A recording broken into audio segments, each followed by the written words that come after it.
Deuxième partie de ce débriefing du Grand Prix d'Australie de Formule 1 avec eh bien, les Français, puisque cette année, on va consacrer de façon un peu systématique, F1 ITV, le débriefing des pilotes français. Ils sont 4, donc il y a évidemment matière A, mon cher Ziv, avec quand même une pointe de déception pour cette première, parce que, voilà, Kimi gagne la course avec une Lotus, et malheureusement, Romain Grosjean fait une course, lui, un peu transparente, où il se contente de la 10e place, du petit point de la 10e place. Et encore, Jean-Éric Vergne a failli lui chipper en fin de Grand Prix. Comment expliquer cette différence de performance entre les deux Lotus? Je me demande si, à force de lui taper sur les doigts, si on ne l'a pas un tout petit peu bridé, le pauvre Romain. Parce que je trouve que depuis son exclusion pour le Grand Prix d'Italie, il ne roule plus de la même manière, on le sent moins en confiance.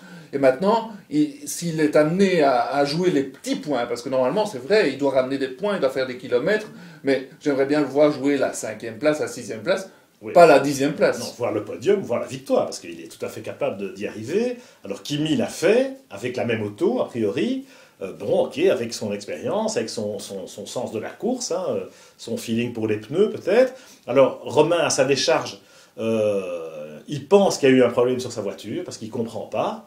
Éric Boulier a une autre explication, c'est que voilà, au départ, il était un peu enfermé. C'est sûr que lui-même l'a raconté, Romain a dit voilà, j'ai été enfermé, j'étais pris en sandwich dans le premier virage, et au freinage du virage numéro 3, où souvent il se passe des choses dans le premier tour en Melbourne, ben, il a bloqué les roues et il a failli empaler, pour reprendre son expression, les voitures qui le précédaient. Ça aurait évidemment fait très mauvais genre. Donc tu as raison, on le sent un peu bridé, un peu émasculé à la limite, alors que il faudrait sans doute conduire de façon plus relâchée, enfin facile à dire, parce que malgré tout, bon, la vitesse il l'a de nouveau. Il fait le meilleur temps samedi matin, donc la voiture est là et Romain aussi, et en qualif il est quand même tout près de Kimi. Mais il doit avoir une pression immense sur les épaules, et il a dû se dire, et tout le monde lui a dit, écoute, les 2-3 premiers Grands Prix, tiens-toi tranquille, marque des points, mais là, effectivement, la différence est bien trop grande avec Kimi.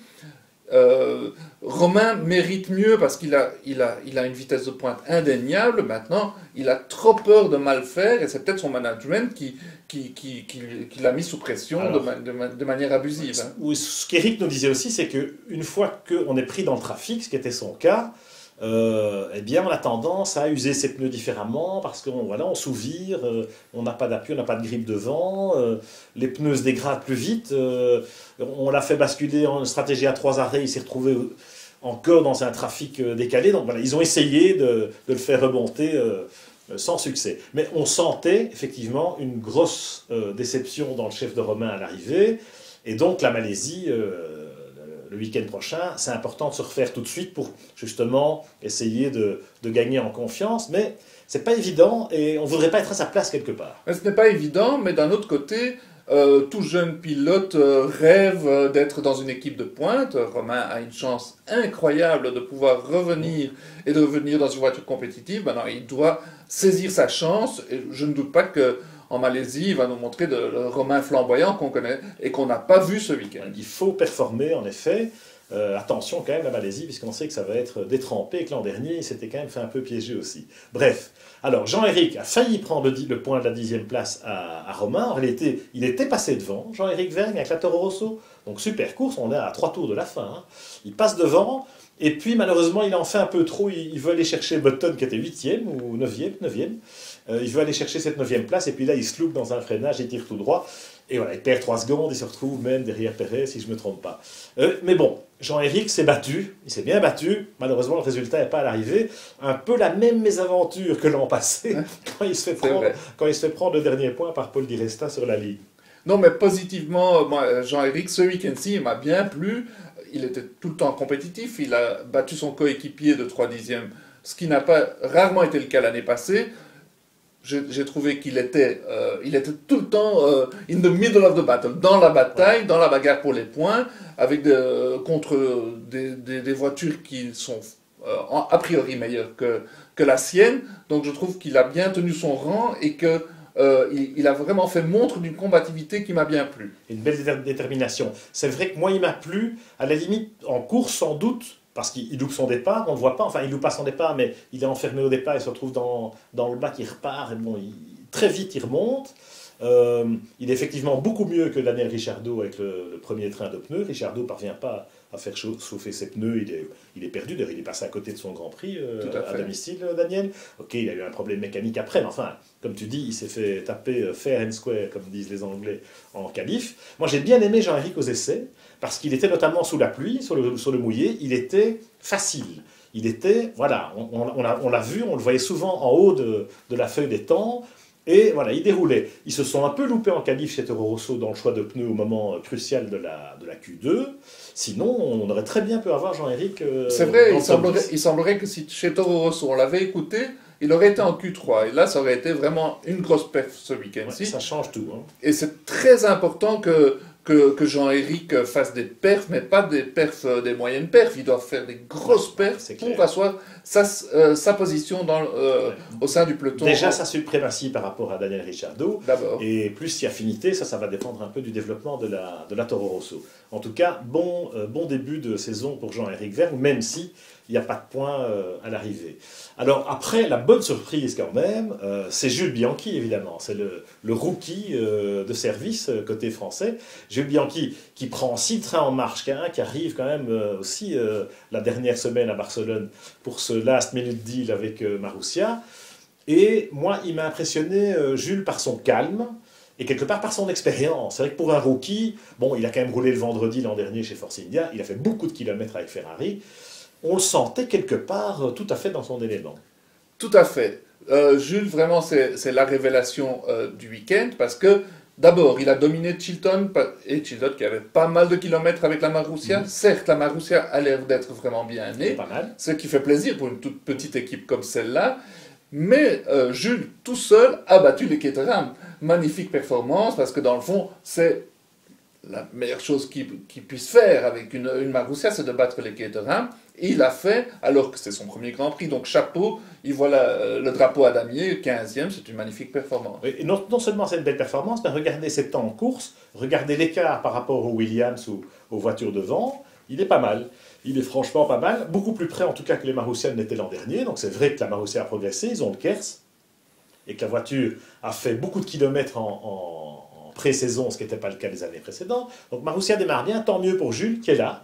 Et Chilton, franchement, avec tout le respect qu'on lui doit, bon ben voilà, lui c'est un vrai rookie et il n'a pas le niveau d'un Jules Bianchi. On ne boxe pas dans la même catégorie, donc en principe Jules là il va asseoir aussi son autorité sur le team.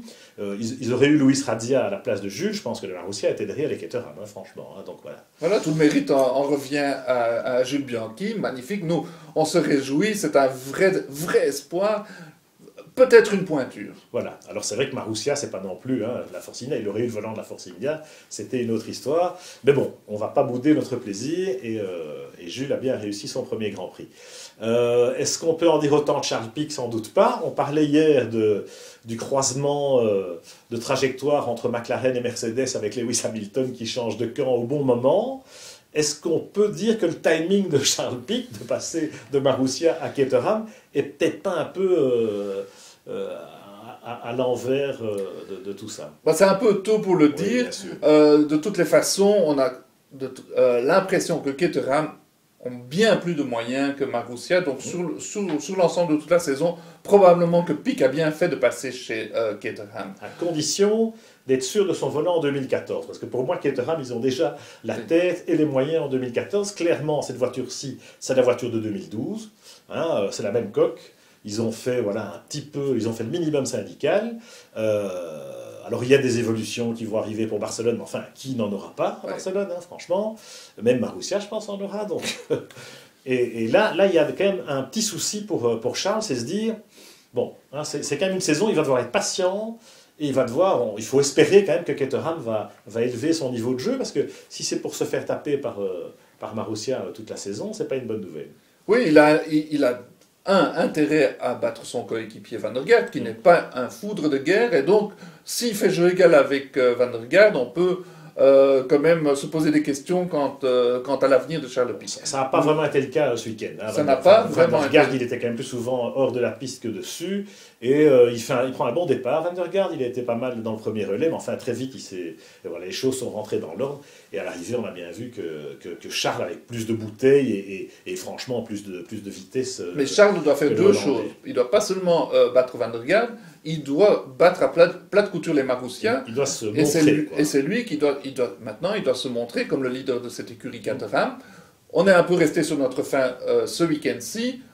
La saison est longue, espérons que Charles nous montrera le potentiel qu'on a entrevu la saison dernière. En tout cas, on n'est pas fâché quand même d'avoir 4 mousquetaires, 4 races, parce que ce débriefing des pilotes français, on va pouvoir vous le faire à chaque Grand Prix, parce qu'il y a toujours des choses à dire, et voilà, il faut saluer les performances, il faut s'interroger quand il y a des contre-performances, mais en tout cas, il faut les encourager, et il faut se réjouir d'avoir une telle représentation française en F1 cette saison.